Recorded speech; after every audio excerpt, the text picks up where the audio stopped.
अगर आप भी खर्राटों की समस्या से परेशान हैं और उससे छुटकारा पाना चाहते हैं तो ये वीडियो आपके लिए है। पहले हम जानेंगे कि इसके कारण क्या है। जैसे मोटापा इसका कारण एक हो सकता है, स्ट्रेस लेना हो सकता है, अधिक धूम्रपान करना हो सकता है, अल्कोहल का सेवन करना हो सकता है। इसके अलावा साइनस की भी प्रॉब्लम के कारण ये हो सकता है।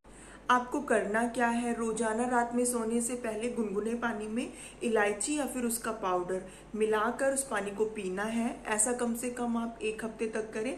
आपको एक ही दिन में इसका रिजल्ट पता चल जाएगा।